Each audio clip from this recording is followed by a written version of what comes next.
자, 성경 말씀 오늘은 다니엘서 3장 하겠습니다. 다 읽지는 않고 3장 16절에서 18절 말씀까지만 우리가 다 함께 봉독하도록 하겠습니다. 1236면입니다. 다니엘서 3장 16절에서 18절 말씀까지 우리 함께 봉독합니다. 사드락과 메삭과 아벳노고가 왕에게 대답하여 이르되 느부갓네살이여, 우리가 이 일에 대하여 왕에게 대답할 필요가 없나이다. 왕이여, 우리가 섬기는 하나님이 계시다면 우리를 맹렬히 타는 풀무불 가운데서 능히 건져내시겠고 왕의 손에서도 건져내시리이다. 그렇게 하지 아니하실지라도 왕이여, 우리가 왕의 신들을 섬기지도 아니하고 왕이 세우신 금신상에게 절하지도 아니할 줄을 아옵소서. 아멘. 오늘 우리가 제목을 잡아본다면 우상 숭배와 여호와 절대신앙, 이렇게 한번 좀 생각해 보고자 합니다. 세상은 우상 숭배를 강요하지만 하나님의 자녀들은 하나님에 대한 절대적인 믿음을 지킨다 하는 것이 3장의 내용입니다.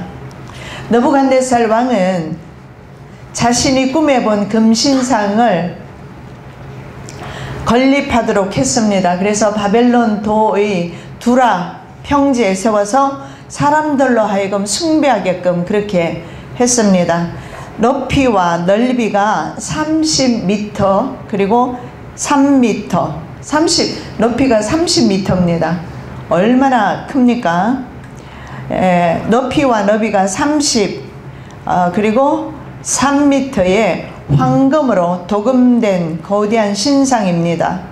자, 신상을 보면 느부갓네살과, 자, 신상 중에 느부갓네살과 바벨론이 금으로 된 머리에 해당되는 것을 여러분 기억하실 겁니다. 이 장에서 보면 다니엘이, 느부갓네살이 꿈을 꾸잖아요. 근데 금신상에 대한 것을 꿈을 꿉니다. 그런데 머리가 금으로 되어 있고 어깨는 양팔은 은으로 되어 있고 그 다음에 동철 이렇게 되어 있어요. 자, 바로 느부갓네살 왕이 금머리에 해당이 됩니다. 그래서 느부갓네살 왕은 금신상을 세워서 금으로 전체를 도금을 합니다. 그렇게 3m 높이나 되는 신상을 세워놓고 사람들로 하여금 절을 하게 합니다.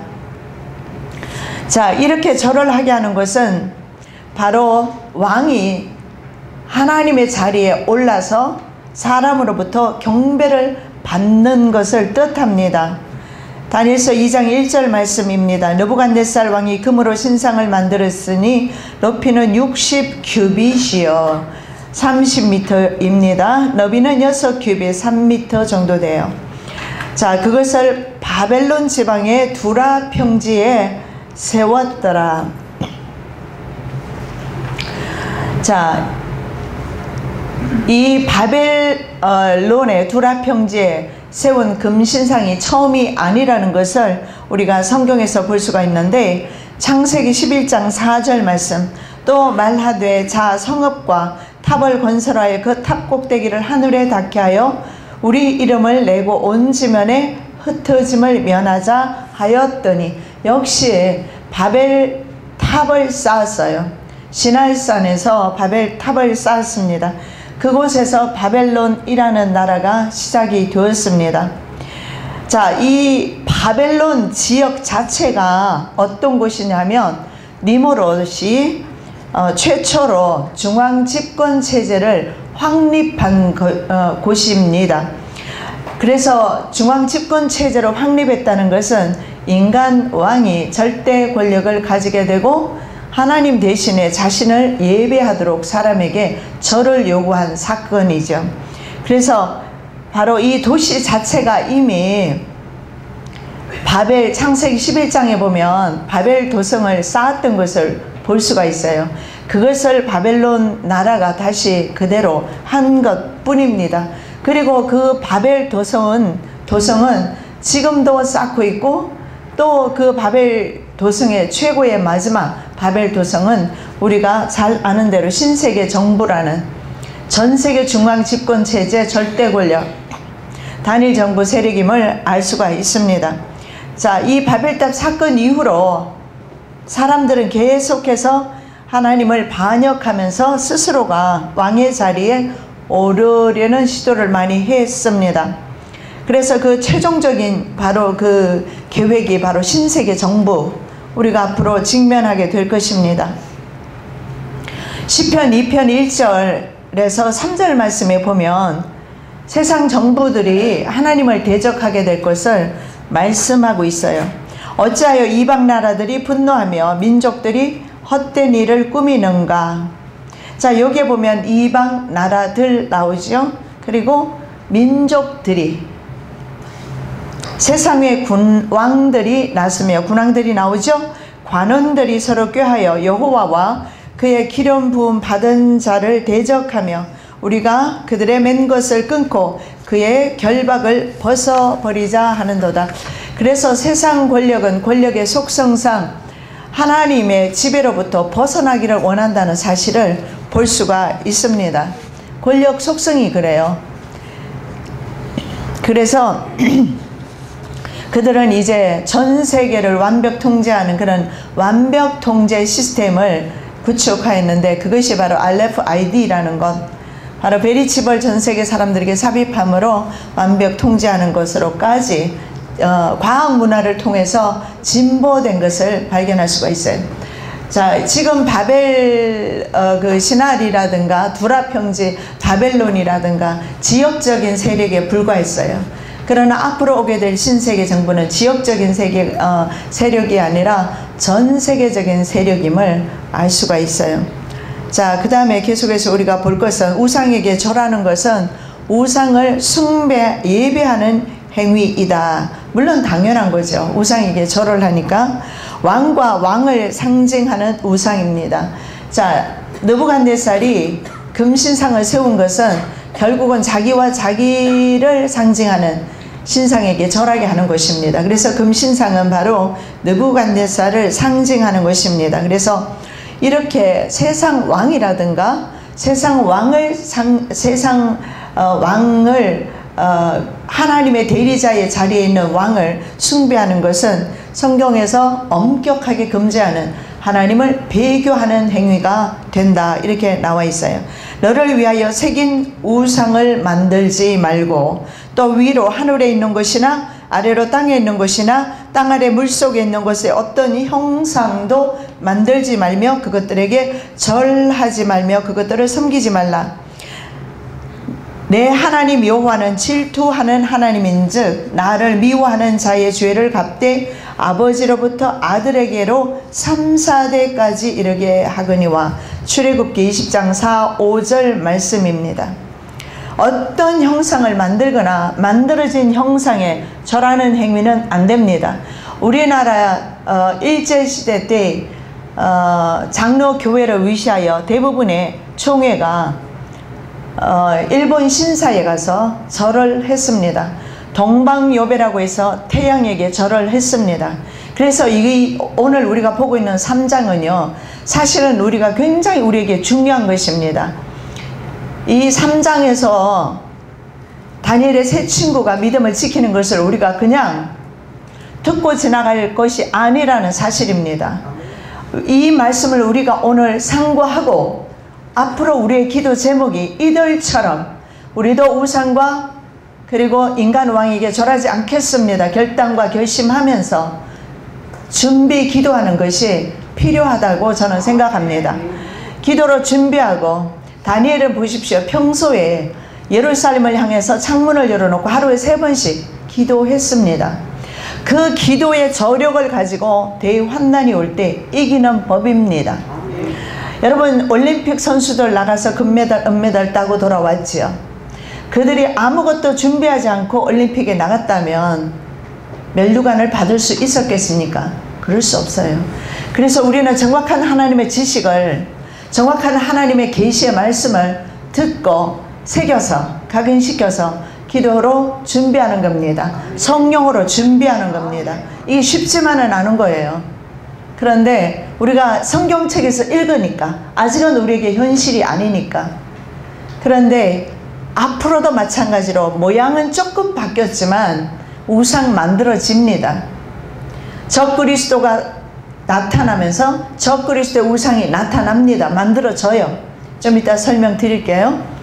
그럼 반드시 절을 하도록 요구받습니다. 취입을 받은 사람은 위성을 통해서 자동적으로 절을 하게 되어 있어요. 제가 지난번에 오후 예배 때 베리칩에 대해서 한번 한 적이 있습니다. 다 기억하실 겁니다. 그래서 정말 이 우상에게 절하는 문제는 하나님께서 가장 싫어하시고 심판의 대상이 된다는 사실을 우리가 기억하셔야 될 줄 압니다. 자, 다니엘서 3장 15절에 이런 말씀을 합니다. 자, 이들이 느부갓네살 금신상에게 사드락과 메삭과 아벳느고가 절을 하지 않습니다. 다시 기회를 주지요.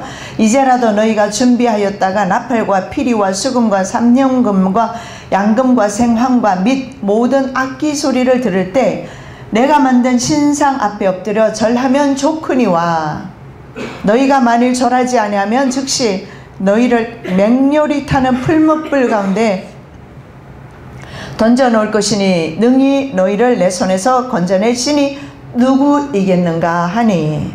자, 이것은 화형을 말합니다. 풀무불 속에 집어넣는 것은 태워 죽이는 것을 말합니다.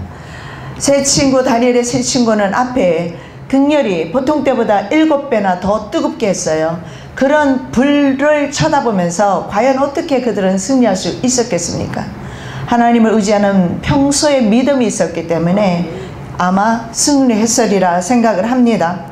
즉 다니엘의 세 친구는 왕과 왕의 우상에게 절을 하도록 요구받았습니다. 제국이 형성이 될 때 항상 제국들은 경배를 요구했습니다. 충성맹세하는 것이 절하는 방식으로 나타나는 거예요. 그런데 성경에서는 엄격하게 금지합니다. 절하지 말라. 어떤 사람에게든지 어떤 형상에든지 절하지 말라. 여러분 꼭 기억하시기 바랍니다. 앞으로 그런 날이 올 때 제가 오늘 여러분에게 드렸던 말씀을 꼭 기억하시기 바랍니다. 절하면 안 돼요. 근데 생체 칩을 받으면 자동적으로 절하게끔 되어 있어요. 그 안에 들어가 있는 128개 유전자가 저절로 지시를 받으면 움직이게 되어 있기 때문에 주파수 조종 장치가 있다고 그랬잖아요. 주파수 조종 장치가 저절로 움직여서 절하라면 절합니다. 일어나라면 일어납니다. 숭배하라면 숭배해야 합니다. 시키는 대로 해야 되거든요. 그래서 전 세계를 완벽 통제할 수 있는 겁니다. 안 그러면 이 세력 역시 지역적인 세력에 불과할 겁니다. 그러나 전 세계 사람들에게 조종할 수 있는 뭔가를 몸속에 집어넣어 놓는다면 완벽 통제할 수 있겠지요. 그래서 그들은 끝까지 마지막까지 전 세계 사람들에게 이 칩을 삽입하려고 할 겁니다. 만일에 그들이 그런 노력을 하지 않는다면 이것은 짐승표가 아닙니다. 그런데 현재까지는 이렇게 전 세계 사람들에게 의료 행위나 매매를 위해서 집어넣으려고 했던 노력이 지금까지는 없었어요. 이건 처음이자 마지막이라고 저는 생각을 합니다. 자, 풀무불 처형을 당하게 되었습니다. 당시 아수르라든가 바벨론 제국에서는 그들의 신을 모독하거나 아니면 신의 아들이라고 생각합니다. 왕을. 신의 아들인 왕의 명령을 어긴 사람에게는 그 당시에 사형법이 있었어요. 살아있는 채로 불 속에 집어넣어서 태워 죽이거나 아니면 맹수를 며칠 동안 굶겨서 맹수의 밥이 되게 해서 뼈도 추리지 못하도록 그렇게 죽이는 그런 사형 방법이 있었습니다. 발견된 갈대아 비문에 이런 게 있어요. 사형장, 이곳에서 갈대아의 신들을 모독한 사람들을 화형시켰노라 하는 내용이 있어요. 또 그 외에 그 수상궁 알죠? 그 페르시아 왕들의 별장입니다.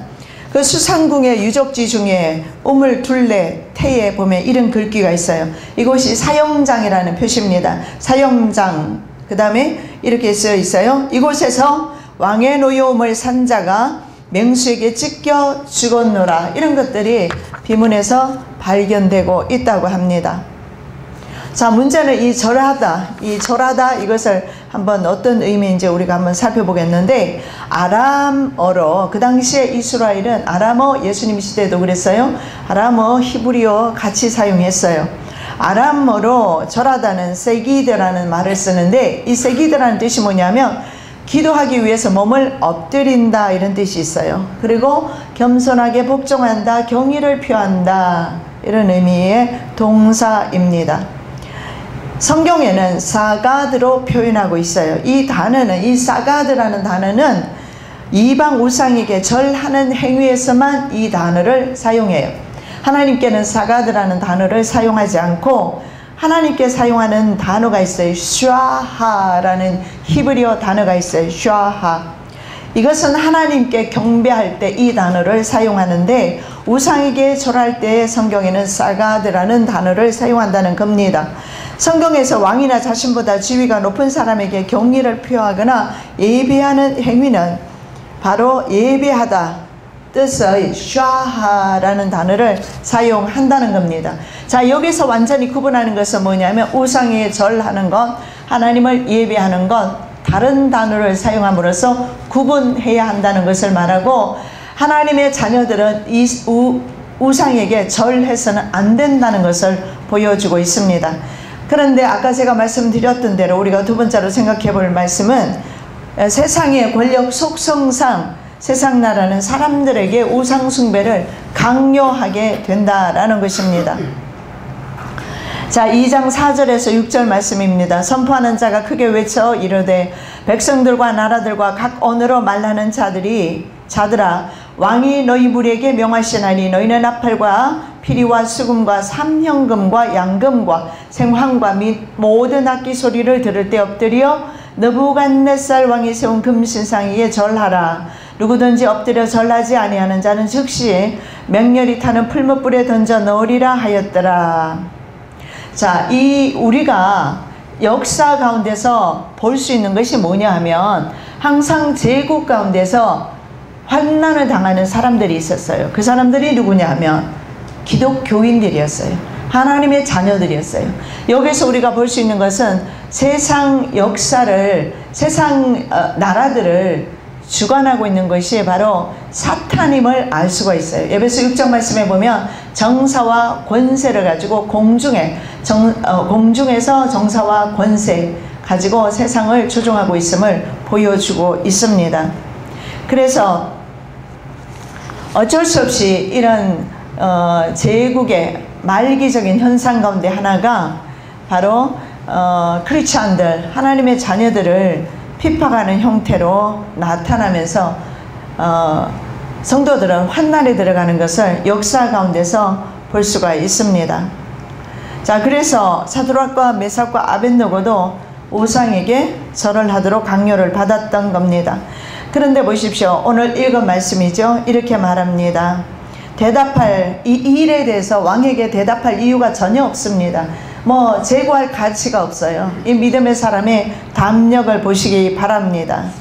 이 일에 대하여 왕에게 대답할 필요가 없습니다. 왕이야, 우리가 섬기는 하나님이 계시다면 우리를 맹렬히 타는 풀무불 가운데서 능히 건져내실 것이고, 그리하지 아니하실지라도 왕이여, 우리가 왕의 신들을 섬기지 아니하고 왕이 세우신 금신상에 절하지 아니하실 줄을 아옵소서.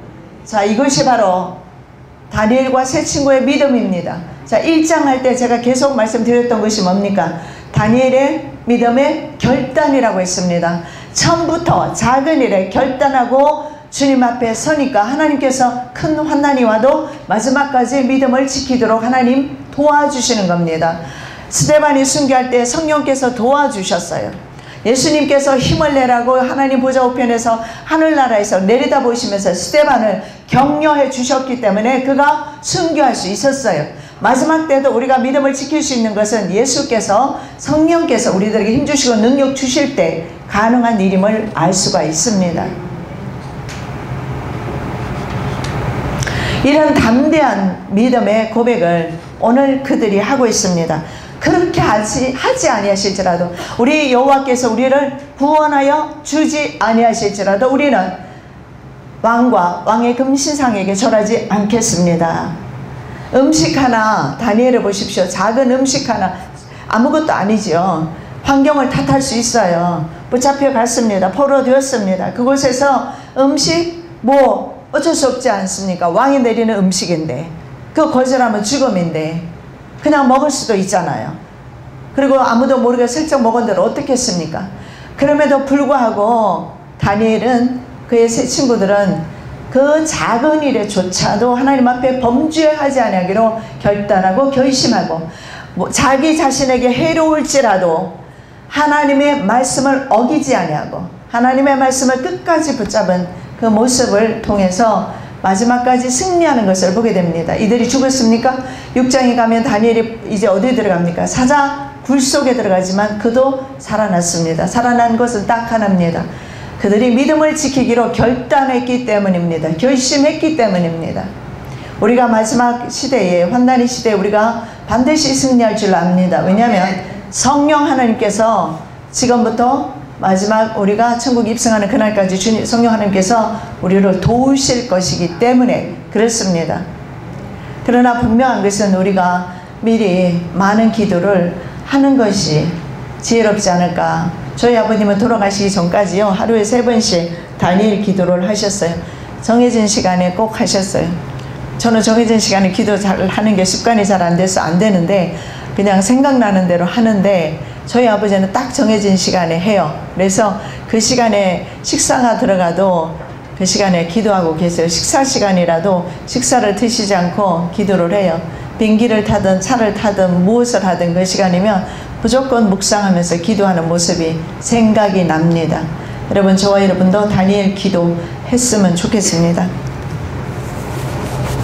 자, 세상을 반대한다. 이들은 세상을 반대하고 바로 하나님께 순종했습니다. 세상을 반대하는 사람들을 가리켜서 콘트라 문둠이라고 합니다. 자, 이런 성도들은 성경에 보니까 세상이 감당치 못하는 사람들이다. 자, 우리 바로 성도 여러분이 세상이 감당치 못하는 그런 하나님의 종들 되시기를 축복합니다. 자, 히브리서 11장 36절 38절 말씀입니다. 우리가 다 함께 읽습니다. 또 어떤 이들은 조롱과 채찍질 뿐만 아니라 결박과 옥에 갇히는 시련도 받았으며 돌로 치는 것과 톱으로 켜는 것과 시험과 칼로 죽임을 당하고 양과 염소의 가죽을 입고 유리하여 궁핍과 환난과 학대를 받았으니 이런 사람은 세상이 감당하지 못하느니라. 그들이 광야와 산과 동굴과 토굴에 유리하였느니라. 아멘. 믿음의 사람은 환난을 겪어보면 그 믿음의 진가가 드러납니다. 보통 금을 다른 광물과 섞어 놓으면 금이 빛을 발하지 못해요. 섞여 있으니까, 불순물이 있어서. 근데 용광로에 들어가면, 재련소에 들어가면 금은 순금으로 남습니다. 여러분, 24K는 24번 용광로에 들어가는 것이 24K라고 합니다. 불순물이 전혀 없습니다. 이 환난 때에 성도들은 바로 불순물이 전혀 없는 24K 순금 성도들임을 아시기 바랍니다. 저와 여러분이 마지막 때, 이 환난의 때에 바로 24K 순금 성도들이 되기를 기도하시기를 부탁드립니다. 기도하셔야 합니다. 기도하셔야 돼요. 얼마나 많은 선지자들이 이스라엘이 멸망하기 전에 기도했습니까? 하나님 앞에 많은 기도했지요. 그 기도한 사람들이 바벨론에 가서도 믿음을 지켰으리라 저는 그렇게 생각을 합니다. 자, 이렇게 세상을 반대하고 하나님을 순종했던 사람, 이런 사람은 세상이 감당하지 못하는 사람이라 저와 여러분 세상이 감당하지 못하는 하나님의 거룩한 성도들 되기를 예수님의 이름으로 축복합니다. 다니엘 시대에 저를 거부한 사람들이 풀무불에 던져졌습니다. 그런 것처럼 앞으로 종교통합운동에 참여하지 않거나 짐승표를 받지 않는 성도들은 목배임을 당하는 것을 성경에서 볼 수가 있습니다. 계시록 20장 4절입니다. 우리가 다 함께 읽습니다. 내가 보니 예수를 증언함과 하나님의 말씀 때문에 목배임을 당한 자들과 영혼들과 또 짐승과 그의 우상에게 경배하지 아니하고 그들의 이마와 손에 그의 표를 받지 아니한 자들이 살아서 그리스도와 더불어 1000년 동안 왕노릇하니. 전천년설, 후천년설, 무천년설 있는데 상관없습니다. 1000년 동안 왕노릇하게 되는 사람이 누구냐 하면 하나님의 말씀 때문에, 하나님의 종들은 심지어는 자기의 목숨을 버릴지언정 하나님의 말씀을 버리지는 않았습니다. 하나님의 약속한 그 말씀 때문에 끝까지 믿음을 지켰다는 것을 볼 수가 있어요. 예수를 증거한다. 예수를 부인할 수 없잖아요. 세상 세력은, 세상 권력은 우리로 하여금 예수를 부인하러 갑니다. 예수 믿지 말라고 합니다. 말씀대로 살지 말라고 합니다. 때로는 말씀을 살짝 변경시켜서, 변개시켜서 슬쩍슬쩍 세상을, 죄악을 받아들이도록 그렇게 요구합니다. 그런데 하나님의 종들은, 순결한 주님의 종들은 예수를 증거하는 것과 하나님의 말씀 때문에 심지어는 먹배임을 당하면서까지도 배도하지 않는다는 것을 계시록 20장 4절에서 말씀하고 있습니다. 그런데 여기 말씀에 보니까 이렇게 말씀을 합니다. 표를 받지 아니하고 우상에게 경배하지 아니하는 사람들, 우상에게 절하지도 않고, 종교 통합운동에 연합하는 것은 절하는 행위와 같습니다. 종교연합운동에 가입하지 않고 순수 진리를 붙잡고, 또 하나가 있습니다.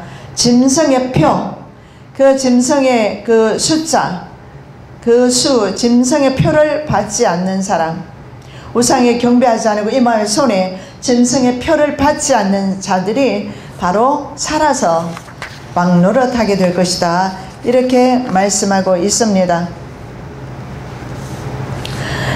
예수님도 성도들이 세상에서 분리된 사람이라고 말씀하고 있습니다.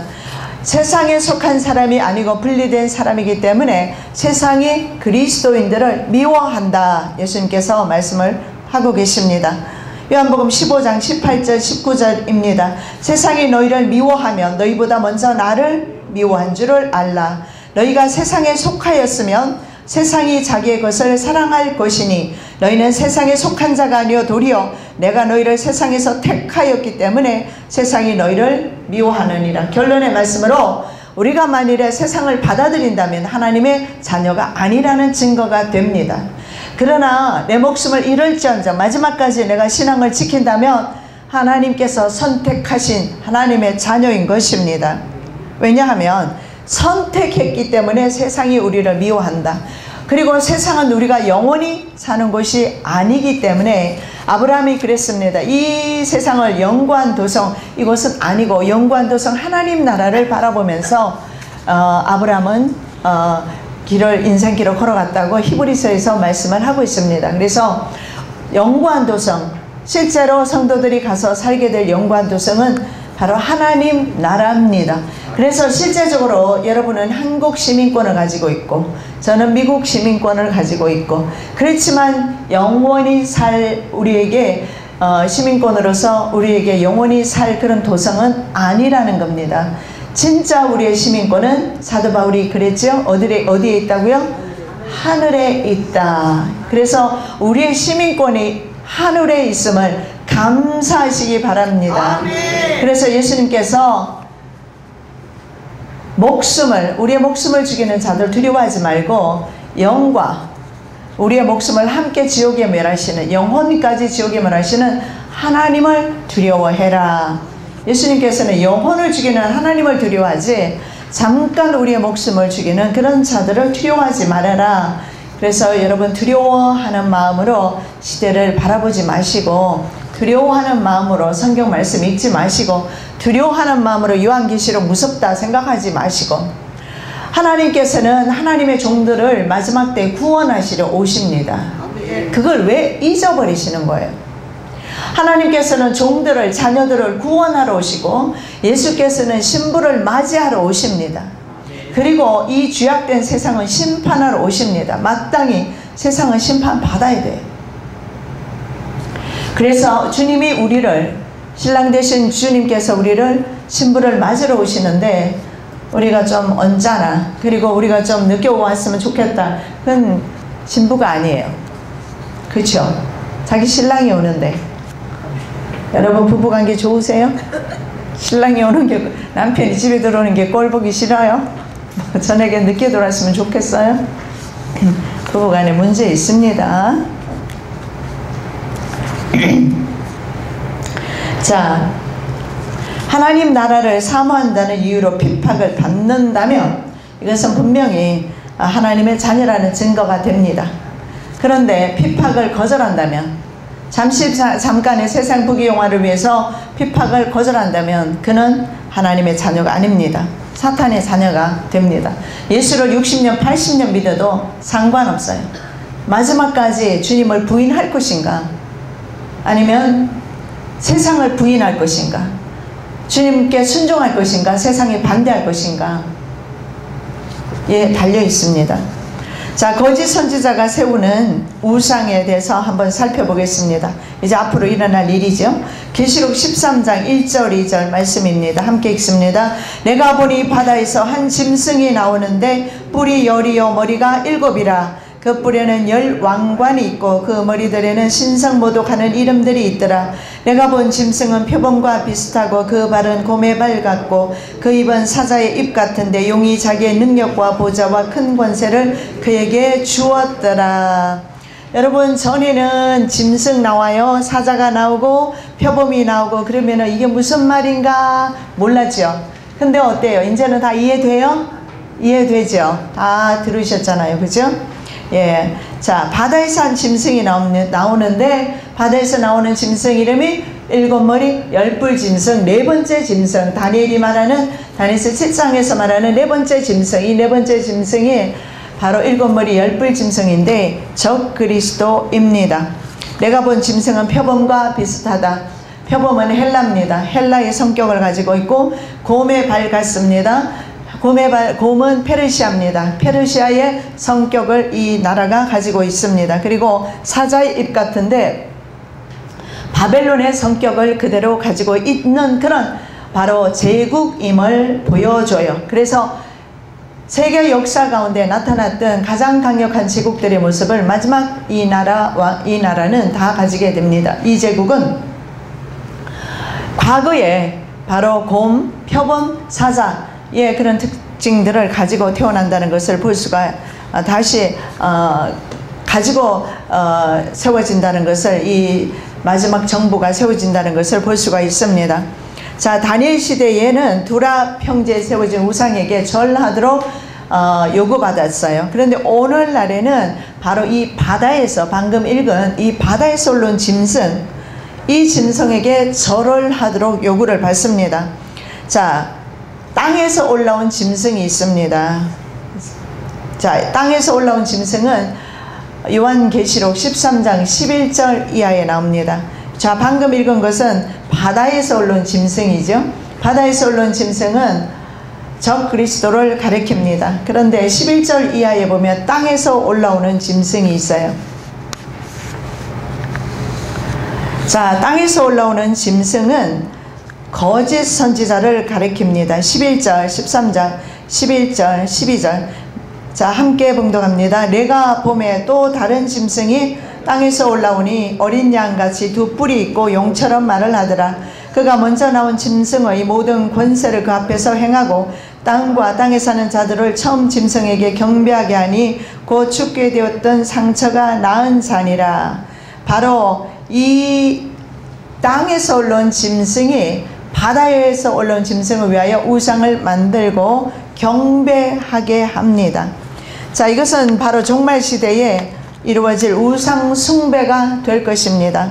모든 지구상에 있는 사람들에게 생체 칩을 삽입해서 위성으로 조종함으로 적 그리스도에게 절을 하게 하는 것입니다. 아까 말씀드린 것처럼 이것은 매매 수단이 됩니다.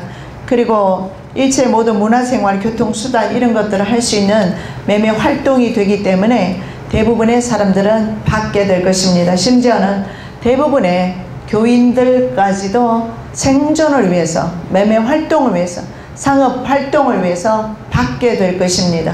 예수님께서 그렇게 말씀하셨어요. 마지막 때 믿는 자를 보겠느냐. 마지막 때 믿는 자가 없다는 말씀입니다. 우리는 깨어 정신 차려 기도해야 합니다. 그러지 않으면 우리의 믿음이 없음으로 말미암아 이들에게 절할 수밖에 없다는 것을 아셔야 합니다. 자, 그 다음에 우리가 계시록 말씀을 계속 읽어보면 계시록 13장 14절에서 18절의 설명을 좀 드리겠습니다.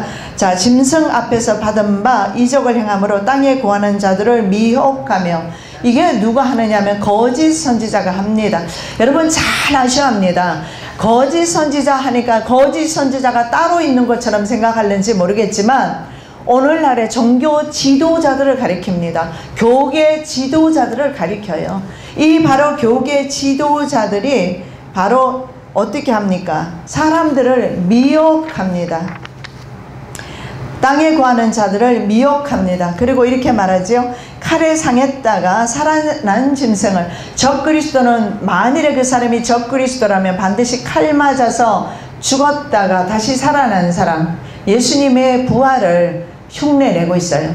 죽었다가 다시 부활한, 숨이 안 끊어졌을 수도 있어요. 그러나 거의 죽게 된 지경까지 갔거나 죽었다가 살아난 사람이 있다면 반드시 칼 맞아야 돼요. 여러분 말씀 그대로 믿으시기 바랍니다. 칼 맞았다가 다시 살아난 사람이라면 그 사람은 적그리스도예요. 근데 문제는 칼 맞았다가 다시 살아나서 자신을 숭배하려고 하는 것은 후3년 시작되기 직전이기 때문에 그때 우리가 그 사실을 보게 되면 너무 늦어요. 미리미리 준비하는 것이 지혜롭습니다. 성령께서 교회들에게 하시는 말씀을 들으시기 바랍니다. 칼에 상하였다가 살아난 짐승을 위하여 우상을 만들라. 누가? 우리가 믿고 따르는 종교 교계 지도자들이 성도들에게, 자녀들에게, 하나님의 자녀들에게 우상 만들어 놓고 그 우상에게 절하라. 종교 지도자가 이 일을 합니다. 그가 권세를 받아 그 짐승의 우상에게 생기를 주어 그 짐승의 우상으로 말하게 하고 또 짐승의 우상에게 경배하지 아니하는 자는 몇이든지 다 죽이게 하더라. 그 다음에 우리가 알고 있는 16절 18절 말씀, 그가 모든 자 곧 작은 자나 큰 자나 부자나 가난한 자나 자유인이나 종들에게 everybody 70억 인구 everybody 모든 사람들을 그 오른손에나 이마에 표를 받게 하고 누구든지 이 표를 가진 자 외에는 매매를 못하게 하니 이 표는 곧 짐승의 이름이나 그 이름의 수라. 여러분 짐승 하면 알잖아요. 이제는 뭡니까? 짐승이 제국이잖아요. 자, 제국, 이것은 이 표라는 것은 제국이 세상 나라가 실시하게 되는 이것이 바로 하나의 법적인 거, 행정명령 내지는 법적인 효력을 가지는 그런 것들임을 알 수가 있어요. 그래서 짐승의 이름이나 그 이름의 수라 이렇게 말씀을 합니다. 그 짐승이나 그 다음에 짐승의 이름이거나 아니면 그 이름의 숫자이다. 그 짐승의 숫자가 뭡니까? 666이니라. 지혜가 여기 있으니 총명한 자는 그 짐승의 수를 세어보라. 그것은 사람의 수니 어맨으로 나와 있어요. 영어 성경 어맨, 한 사람의 수니 그의 수는 his number 이렇게 나와요. his number라는 말은 그 사람의 수, 그러니까 사탄의 수. 사탄도 자기의 하수인에게 따로 인을 받게 하는 겁니다. 인받게 하는 것이 그게 뭐예요? 그게 바로 666인데 하나님께서는 성령으로 우리에게 인을 쳐주셨어요. 근데 사탄은요 그렇게 할 능력이 없어요. 그래서 그들은 과학 문화를 이용해서 우리의 몸속에다가 인을 삽입하는 겁니다. 그것이 바로 생체 칩입니다. 그것이 바로 베리칩입니다. 아니라고 말하는 사람들 있습니다. 유혹되지 마시기 바랍니다. 진리를 전하는 사람은 적습니다. 많은 다수의 사람들이 비진리를 전합니다. 이스라엘이 멸망할 때 항상 그랬습니다. 유다가 멸망할 때도 그랬습니다. 항상 다수의 거짓 선지자들의 말이 백성들에게 왕에게 먹혔어요.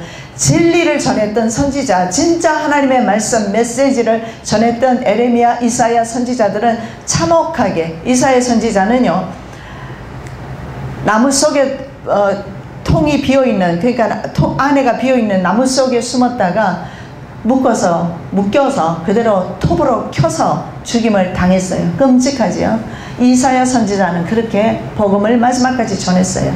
그런데 전한 대로 그대로 역사가 이루어졌어요. 1.1획도 틀림없이 이루어졌어요. BC 586년에 남유다가 멸망을 합니다. 주전 722년에 북이스라엘이 멸망을 합니다. 에레미야 선지자는 마지막까지 끝까지 이스라엘 백성들과 남아서 나중에는 이집트까지 같이 따라가요. 거기에서 에레미야는 죽었을 겁니다. 그러면서 끝까지 그들과 함께. 그런데 마지막까지 거짓 선지자는 아니다. 우리가 바벨론에서 2년 동안 지나게 될 것이고 우리는 돌아오게 될 것이다. 그런데 다니엘서 말씀을 나중에 우리가 보게 되겠지만 다니엘서 말씀에 보면 에레미야 서책, 에레미야 25장 말씀이에요. 그 서책을 통해서 내가 보니까 바로 우리의 회복, 다시 말하면 이제 돌아갈 때가 임박했다. 그때가 언제냐면은 68년이 지나가는 시점인 것을 볼 수가 있어요. 바벨론 포로 유수 70년 이스라엘 사람들이 살았던 것을 우리는 지금 알아요. 근데 그 전에 가짜 선지자들은 대다수의 가짜 선지자는 아니라고 말을 했어요. 여러분 아직 시기가 남았다. 마지막 시대가 아니다. 그렇게 말하는 사람들의 말을 듣지 마십시오. 진리의 말씀을 들으시기 바랍니다. 아멘. 자, 금융 엘리트 이런 신세계 정부주의자들은 그동안 역사를 통해서 배운 것이 있습니다. 신세계 정부주의자들이 배운 것이 뭐냐면 어느 그 나라를 막론하고 종교를 통합하지 않고서는 절대로 모든 사람들을 완벽 통제할 수 없다는 것을 역사 가운데서 이들은 배웠습니다. 그래서 반드시 이들은 종교 통합을 이룩합니다. 종교를 이제는 연합시키는 거죠. 그런데 성경에는 다른 종교를 인정하는 순간 기독교는 더 이상 기독교가 아닙니다. 자, 이들의 종교 통합, 지난번에 종교 통합에 대해서 제가 한번 말씀드린 적이 있는데 다시 간단하게 좀 설명을 드린다면 이들이 추구하는 것이 뭐냐면 단일 세계 정부, 단일 세계 화폐, 또 하나가 단일 종교입니다. 그래서 반드시 종교, 왜냐하면 사람들이 나라를 위해서 간혹 죽을 수도 있고 할 수는 있지만 적어도 자기의 종교를 위해서는요 거의 양보하지 않는다는 것을 역사 가운데서 배우게 됩니다. 많은 기독교인들을 포함해서 죽을지언정 종교를 포기하지 않는 거예요. 자신의 하나님을 포기하지 않는 겁니다.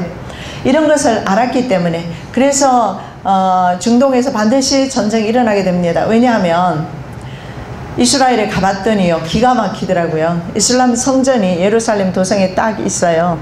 제3성전 세우려고 하는 자리인데 거기에 이슬람 바로 황금돔이 서 있어요. 황금돔이 서 있고 그리고 통곡의 벽이 있어요. 거기는 유대인들이 가서 기도하는 곳입니다. 그런데 이슬람 사람들, 아랍 민족들은 그 안에 들어가서 자기 성전 안에 들어가서 예배하겠죠. 자, 이러면서 이 황금돔을 중심으로 해서 우리가 생각할 때는 유대 지역 아닙니까? 그리고 이스라엘이 통치하는 지역이잖아요. 그런데 그 지역 안에 극단적인 종교주의자들, 이슬람, 그리고 또 유대교, 또 하나 기독교, 그 세 개 종교 그룹이 따로 있더라고요.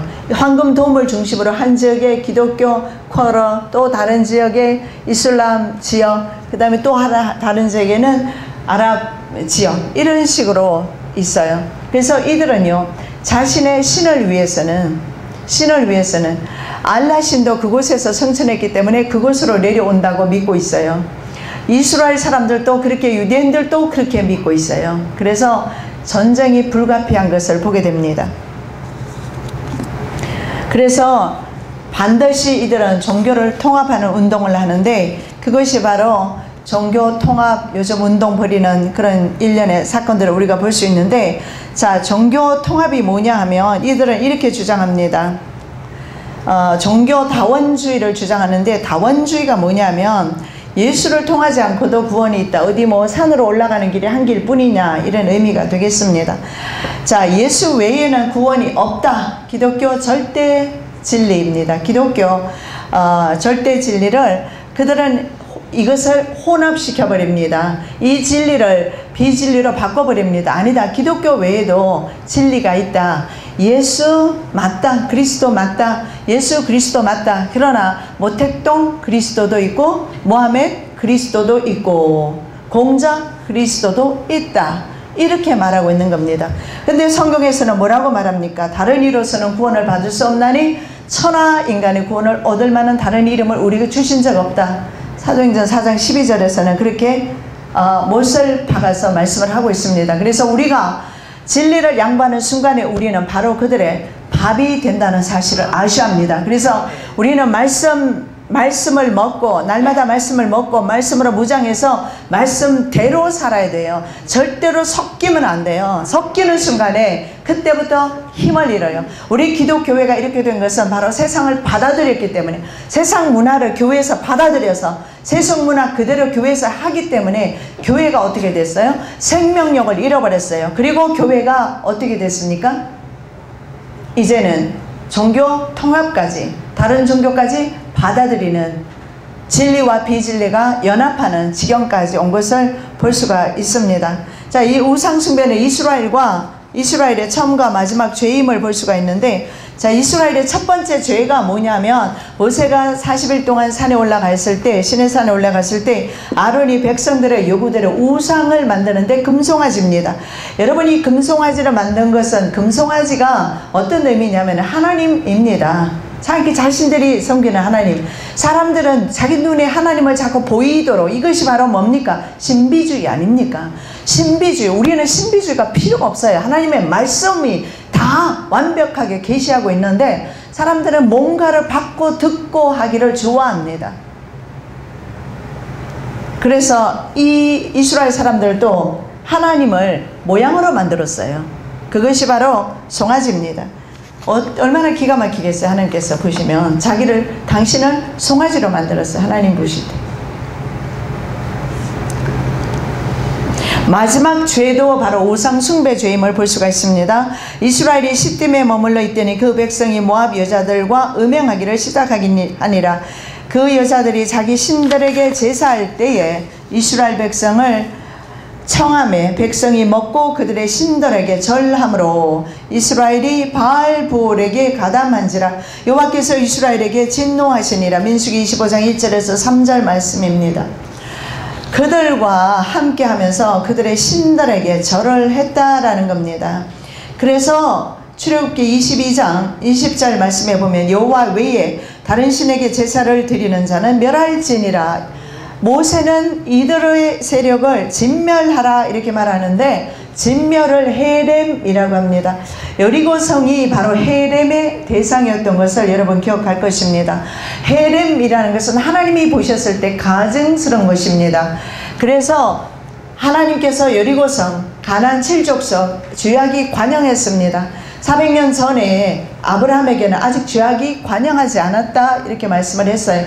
그러나 400년 후에는 죄악이 관영함으로 이제는 죄악이 관영해서 그들은 헤렘의 대상, 진멸의 대상이 되었어요. 그래서 바로 여리고성에 있는 것은 하나님 보시기에 전부 다 가증스러운 것들입니다. 그런데 아간이 하나님의 거룩한 전쟁에서 여리고성에 있는 물건을 도둑질했습니다. 그래서 결국 그도 자기 자신도 하나님의 헤렘의 진멸의 대상이 된 것을 볼 수가 있어요. 이거는 우리도 마찬가지입니다. 우리가 하나님께 속하지 않고 세상에 연연하면서 세상의 탐욕에 젖어 산다면 아간이 탐욕 때문에 그렇게 된 거잖아요. 눈에 보기에 좋은 대로 따라간 거잖아요. 눈에 신할산 외투라든가 금이나 은이나 이런 것이 눈에 들어왔고 하나님의 명령은 까맣게 잊어버렸어요. 그리고 그것을 취했잖아요. 똑같습니다. 마지막 때도 바로 하나님이냐 세상이냐, 세상을 쫓는 순간에 진멸의 대상이 된다는 것을 보여주고 있습니다.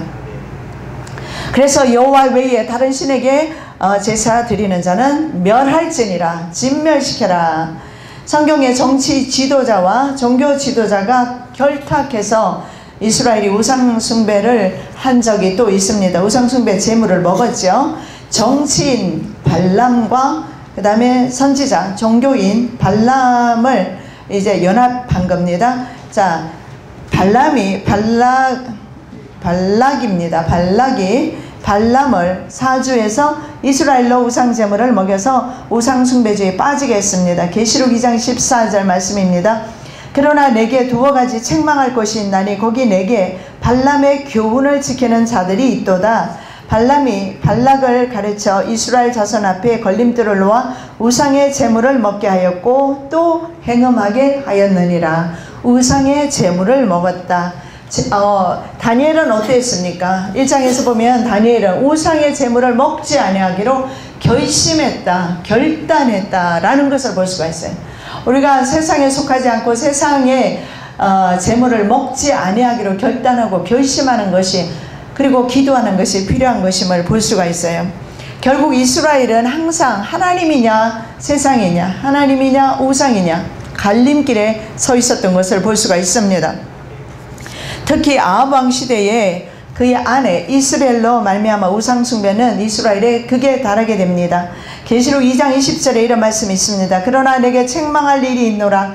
자칭 선지자라 하는 여자 이세벨을 내가 용납함이니 그가 내 종들을 가르쳐 꾀어 행음하게 하고 우상의 제물을 먹게 하는도다. 그게 달했습니다. 북이스라엘이 멸망한 것이 바로 이 우상 숭배죄로 말미암아 멸망합니다. 오늘날 세상이 하나님 앞에 심판받는 것은 바로 이 우상 숭배죄, 하나님을 버리고 세상을 쫓았기 때문에, 세상을 쫓기 때문에, 돈이, 세상과 돈이, 물질이 우리에게, 세상 사람들에게 우상이 되어 있기 때문에, 심지어는 교인들에게도 마찬가지예요. 돈이 우상이 되었기 때문에, 세상이 우상이 되었기 때문에, 그래서 바로 이 오늘날의 세상도 바로 간음한 세상임을 볼 수가 있습니다. 하나님께서는 그때 그래서 징계를 합니다. 북이스라엘에 3년 6개월 동안 비를 내리지 않습니다. 자, 비를 내리지 않는다는 것은 우리가 어젠가요 그저께인가 언제 봤지요. 비를 내리지 않는 것은 뭐냐 하면 이스라엘 백성에게 또는 다른 나라에게 주는 교훈인데, 비와 풍요를 가져다 준다. 비의 신 바알입니다. 풍요의 신 바알입니다. 그 바알신에 대한 하나님의 정면 도전입니다. 진짜 비를 내리는 분은 하나님이시라는 거, 누가 비를 주관하는지, 누가 풍요를 주는지, 누가 인생에게 행복을 주는지, 그것을 이제 하나님께서 정면으로 세상 신과 싸우는 것입니다. 그 하나님의 싸움에 사용되었던 사람이 바로 엘리야가 뭡니까? 뜻이 뭡니까? 여호와는 하나님이시다. 엘리야의 믿음을 통해서 여호와는 하나님으로 세상 사람들에게 소개되는 겁니다. 우리의 믿음으로 여호와는 하나님이심이 세상에 드러나게 됩니다. 그래서 말씀을 드리고 있습니다. 내 말이 없으면 수년 동안 비도 이슬도 내리지 있지 아니하리라. 열왕기상 17장 1절입니다. 이스라엘로 하여금 바알과 아세라 신을 섬기게 해서 하나님을 배교하게 한 여자 이세벨이 부친이 엣바알입니다. 바알이라는 이름을 가지고 있는데 그게 바로 시돈이지요. 자, 그런데 엘리야가 그리 시냇가가 마르니까 엘리야를 어디로 보냅니까? 바로 시돈으로 보냅니다. 시돈의 사르밧이라는 곳에 한 과부에게 보내셔서 거기에서 하나님께서는 역사를 엘리야를 통해서 정말 역사를 일으킵니다. 그것이 뭡니까? 통에서 계속해서 가루가 나와요. 계속해서 기름이 나와요. 그래서 여기서 주는 건 뭡니까?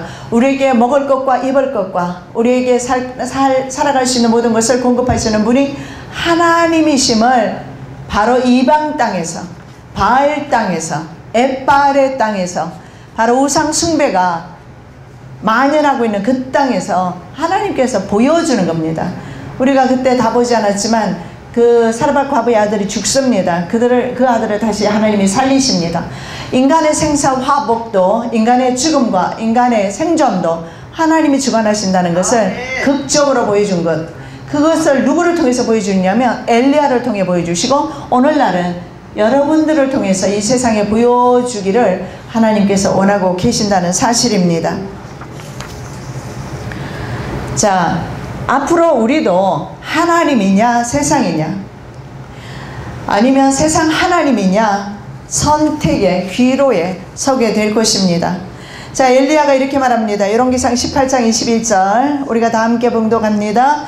엘리야가 모든 백성에게 가까이 나아가 이르되 너희가 어느 때까지 둘 사이에서 머뭇머뭇하려느냐. 여호와가 만일 하나님이면 그를 따르고 바알이 만일 하나님이면 그를 따를지니라 하니 백성이 한마디도 대답하지 아니하는지라. 누가 진짜 하나님이냐는 거예요. 이 하나님은 범신론 하나님이에요. 여호와와 다릅니다. 여호와는 유일신 존귀입니다. 한 분 하나님을 여호와라고 합니다. 스스로 계시는 분입니다. 누구에 의해서 창조되신 분이 아니에요. 인간에 의해서 만들어진 신이 아니다. 구별하기 위해서 야훼 하나님이라고 모세에게 계시하셨어요. 나는 스스로 있는 자니라. 스스로 존재하는 자니라. 스스로 있는 신과 만들어진 신의 차이는 바로 생명과 그리고 생명이 없다는 것 차이를 볼 수가 있어요. 자, 이렇게 말씀을 합니다. 너희는 너희 신의, 열왕기상 18장 24절이죠. 너희는 너희 신의 이름을 부르라. 나는 여호와의 이름을 부르리니 이에 불로 응답하는 신 그가 하나님이니라. 백성이 다 대답하되 그 말이 옳도다 하니라. 자, 이제 진짜 한번 대결을 해보자 이겁니다. 자, 불로 응답하는 신. 여러분 불 받았죠? 성령 받으셨죠? 그분이 진짜 하나님이십니다. 네. 그래서 죽은 신은 대답할 리가 없습니다. 불은커녕 아무 응답도 없어요. 아무 소리도 안 들려요. 자기 몸을 상해하면서 아세라 바알 850명이 종일 자기 몸을 긁어가면서 피를 내가면서 빌고 또 빌고 또 빌고 또 빌고 또 빌어보지만 죽은 하나님이 대답할 리가 없고 불을 내릴 리가 없어요. 그래서 엘리야가 말합니다. 불로 응답하는 그분이 진짜 하나님이다. 결국 신들의 결투인 것을 보게 됩니다. 가짜 신들에 대해서 하나님께서 심판하시는 장면을 보게 됩니다. 자, 이때 엘리야는 어떻게 합니까? 불이 내려왔죠. 그래서 엘리야가 무너진 제단을 수축하고 그 다음에 12통이나 되는 물을 붓고 그 고기를 각을 떠서 제사 고기를 올려놓았을 때 하늘에서 불이 내려와서 싹 다 태웠습니다.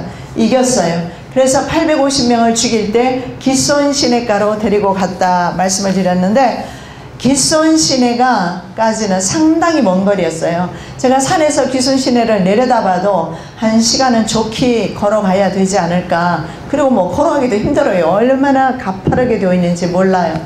근데 왜 거기까지 끌고 가서 거기서 죽였느냐. 바로 기손 시내가 이방 문물과 다 있다라는 겁니다. 이 기손 시내를 통해서 바로 시돈의 문물이 그리고 시돈의 여자가 내지는 시돈의 이방 신들 바알과 아세라 신 이런 것들이 들어왔기 때문에 바로 엘리야가 보여주고 싶은 것은 이런 세상적인 것, 세속적인 것, 사탄적인 것 이거 끊지 않고서는 절대로 이스라엘이 설 수 없다는 것을 보여주기 위해서 상징적으로 그렇게 했다라는 겁니다. 여러분 세속을 끊어야 합니다. 세상의 탐욕을 끊어야만 우리가 정말 하나님을 온전히 따를 수 있다는 것을 상징적으로 보여주고 있습니다. 자, 로마 카톨릭 교회가 종교통합운동에 앞장서고 있습니다. 계시록 17장 3절 5절 함께 읽습니다. 곧 성령으로 나를 데리고 광야로 가니라. 내가 보니 여자가 붉은 빛 짐승을 탔는데 그 짐승의 몸에 하나님을 모독하는 이름들이 가득하고 7머리와 10뿔이 있으며 그 여자는 자줏빛과 붉은빛 옷을 입고 금과 보석과 진주로 꾸미고 손에 금잔을 가졌는데 가증한 물건과 그의 음행에 더러운 것들이 가득하더라. 그의 이마에 이름이 기록되었으니 비밀이라 큰 바벨론이라 땅의 음녀들과 가증한 것들의 어미라 하였더라. 자, 여기에 보니까 여자가 붉은빛 짐승. 자, 짐승은 제국입니다. 그렇죠? 그런데 붉은빛 짐승을 탔습니다. 여자는 교회를 가리킵니다. 그래서 대부분의 사람들은 바로 이 교회가 카톨릭 교회다. 어찌 카톨릭 교회뿐이겠습니까? 바로 하나님을 배도하는 기독교회도 포함되지 않겠습니까? 교회를 매도하자는 거 아닙니다. 카톨릭 교회를 매도하자는 거 아닙니다. 성도들을 매도하는 거 아닙니다. 교회가 그런 일에 현재 연합하고 있다는 것을 말씀을 드립니다. 자, 그래서 여기에서 보면 종교 지도자와 정치 지도자가 정치가 결탁한 것을 보게 됩니다. 계시록 13장에서 바다에서 올라온 적그리스도 정치 지도자입니다. 정치 지도자를 위해서 시녀 노릇하는 것이 종교임을 볼 수가 있어요. 왜냐하면 정치는 권력을 가지고 오기 때문에 종교는 어쩔 수 없이 따라갈 수밖에 없지만, 그러나 시대적으로 종교와 정치는 결탁되어 있습니다. 이미 아시겠지만 로요라 이그나티우스에 의해서 예수회라는 게 벌써 중세시대에 조직이 되었습니다. 이들은 바로 개신교도들을 암살하고 살해하기 위해서 조직된 그런 회입니다. 그렇기 때문에 로마 교황청과 좀 다르게 활동을 해왔지만 지금은 로마 교황청까지 결탁되어 있는 것으로 그렇게 알려져 있습니다. 그렇기 때문에 오늘날의 교회가 바로 세상 정치와 연합해서 이들이 하는 것이 있습니다. 바로 뭡니까? 보석과 금과 보석과 진주로 꾸미고 손에 금잔을 가지고 가정한 물건, 음행에 들어온 것들, 이런 것들에 빠져서 바로 이들이 하는 것이 하나님을 배교하는 일을 앞장서고 있다는 것입니다. 그래서 요한 사도는 여자인 카톨릭 교회와 붉은빛 짐승인 세상 제국이 결탁해서 정치와 종교가 연합될 것을 요한이 예언하고 있는 것입니다. 이것은 음행이다. 이것이 바로 우상숭배다. 가증스러운 일이다. 그래서 타락한 교회를 음녀라고 표현하고 있어요. 그래서 음녀 임마에 보면 큰 바벨론이다. 여러분, 바벨론에 대해서 우리가 살펴봤는데 바벨론은 세상 제국이었습니다. 그런데 교회를 상징하는 여자의 이마에 큰 바벨론이라 있는 이유는 큰 바벨론, 바로 세상을 바벨론으로 표현하고 있다는 것을 볼 수가 있어요. 그러니 성도가 세상에 빠지게 되면 어떻게 되겠습니까?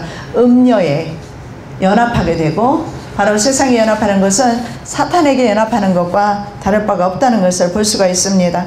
그래서 바벨론은 금신상의 머리인 바벨론 제국과 세상 제국을 통칭하는 것을 볼 수가 있습니다. 자, 로마 카톨릭은 10계명의 우상 숭배 금지에 대한 2계명을 고쳤습니다. 제가 이번에 이스라엘 가서 그런 것들이 10계명 같은 게 적혀 있는 거를 많이 봤는데 보니까 이 계명을 어떻게 고쳤느냐면, 이 계명이 없어졌어요. 없어지고 그 다음에 10계명 마지막 계명을 2개로 나누어서 9와 10으로 나누었어요. 보니까 우상 숭배하지 말라 제2계명을 없앴어요. 왜냐하면 스스로 우상 숭배를 합니다. 왜냐하면 마리아 묵주기도라든가 마리아 상에 또 숭배하고 마리아를 숭배하고, 그래서 실제로 그들은 여러 가지 우상 숭배에 실질적으로 하고 있기 때문에 이 계명을 없애버렸어요. 그래서 제2계명 우상 숭배하지 마라 이것을 없애고 10번째 계명 을 2개로 나눴습니다. 재물을 탐내지 말라 이것을 2개로 나누어서 내 이웃을 탐내지 말라, 남의 아내를 탐내지 말라, 아내를 따로 집어넣은 것을 보게 됩니다. 자, 다 말씀은 드릴 수 없지만 교회가 타락한 것을 보여주고 있습니다. 교회가 세상 정치와 연합한 것을 보여주고 있습니다. 저들의 연합 세력들이 앞으로 하나님의 성도들을 핍박하는 형태로 나타나게 될 것입니다. 자, 그러한 시대에 우리가 깨어 있어서 주님을 사모하면서 준비하는 이제 그런 자세로 우리가 살아가야 되겠습니다. 자, 결론의 말씀을 좀 드리도록 하겠습니다. 바벨론을 포함해서 제국들의 이방 교육을 보면 이방 신과 신의 대리자 왕을 숭배하는 그런 교육을 통해서 기독교 정신, 하나님을 예배하는 정신을 말살하고자 하는 계획이 있음을 볼 수가 있습니다. 하나님은 나의 재판장이다 라는 다니엘의 이름을 벨사살이라, 벨은 뭐냐면 벨이 그의 생명을 보호한다, 이렇게 창시계명을 해버립니다. 그래서 민족의 정체성이라든가 그 다음에 그 사람의 종교성 이런 것을 말살하는 형태로 이제 정신세계까지 지배하면서 이들 세상 민족들이 나타나는 것을 보게 됩니다. 그리고 또 여호와께서 은혜를 베푸신다는 뜻의 하냐냐, 하나님과 같으시니 누구신가, 미사엘 이러면서 우리가 볼 수 있는 것은 뭡니까? 은혜를 베푸신다, 하나님이 진짜 신이시다, 이걸 말씀하고 있는 겁니다. 미사엘의 이름에서 하나님과 같은 신이 없고 하나님께서 인간들에게 복을 주신다는 사실을 알 수가 있어요.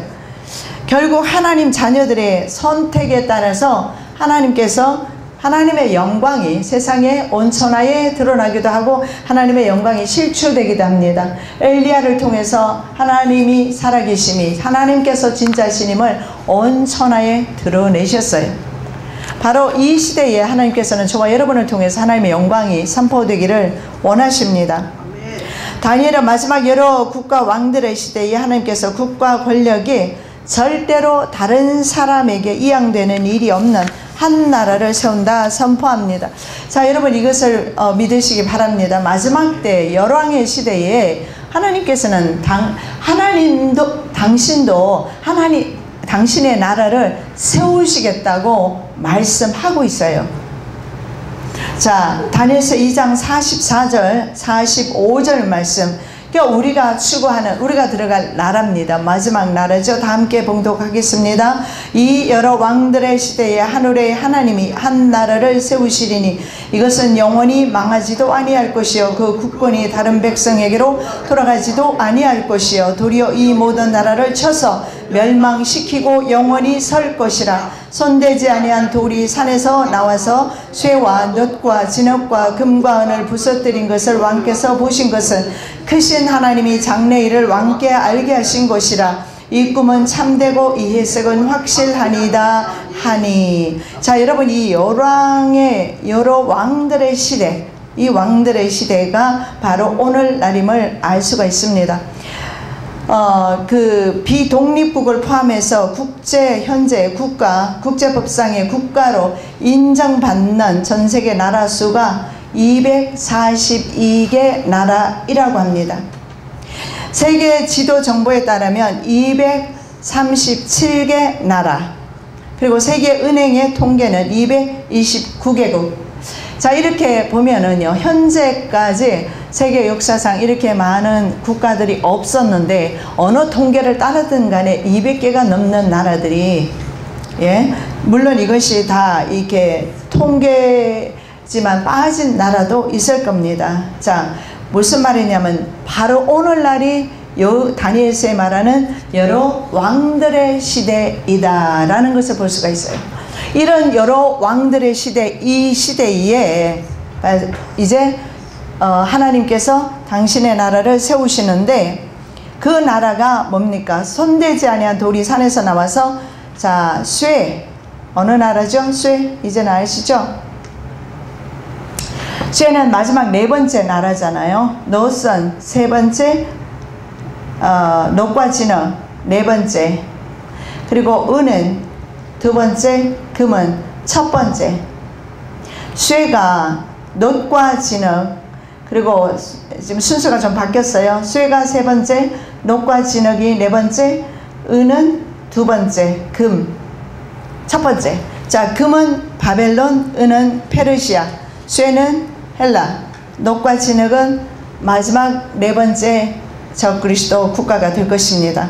자, 이런 나라들을, 이거 정말 중요한 말씀이죠. 이런 나라들을 바로 하나님께서는요, 뜨인 돌, 예수 그리스도를 상징하죠. 이 뜨인 돌이 부서뜨려 버렸어요. 이 말인즉슨 하나님께서 하나님의 나라를 세우시기 전에 먼저 세상에 이런 제국들을 이제 완전히 부셔버리시겠다라는 것을 보여주고 있습니다. 그래서 성도들의 환난도 잠깐임을 알 수가 있습니다. 길어봤자 한때, 두때, 반때, 후 3년 반입니다. 물론 그 전에 휴거서를 따른다면 그런 일은 없겠지만, 그러나 예수님께서 말씀하시기를 이 환난 후에 라는 표현을 통해서 여러 가지 표현을 보면 우리가 7년 대환난을 온전히 겪을 수도 있습니다. 그렇다면 마지막 3년 반, 그나마 하나님께서 3년 반을 감해 주셨어요. 그래서 3년 반만 견디기만 하면 우리는 바로 이 하나님의 나라, 하나님께서 세우시는 국권이, 나라의 권세가 다른 사람에게로 절대로 이양될 일이 없다. 지금 금, 은, 동 보십시오. 계속 이양되었잖아요. 국가의 권세가 깨워지고 그 다음 나라가 제국이 일어나고, 근데 하나님의 나라는 앞으로 절대 그런 일이 없을 것이다. 오직 하나님이 통치하시는 그 아름다운 나라, 그 나라를 우리에게 선물할 것입니다. 마지막까지 아무쪼록 믿음 지키시기를, 신앙 지키시기를 예수님의 이름으로 축복합니다. 아멘. 기도드리겠습니다. 사랑 예수님 감사합니다. 우리에게 하나님 나라를 허락하셔서 감사합니다. 그 아름다운 나라, 주님 나라 사모하면서 끝까지 믿음 지키기를 원합니다. 잠시 잠깐의 세상의 낙을 위하여서 하나님을 배도하지 아니하도록 성령 하나님, 저희들의 생명을, 저희들의 믿음을 끝까지 지켜 주시옵소서. 감사하며 예수 그리스도 이름으로 기도드립니다.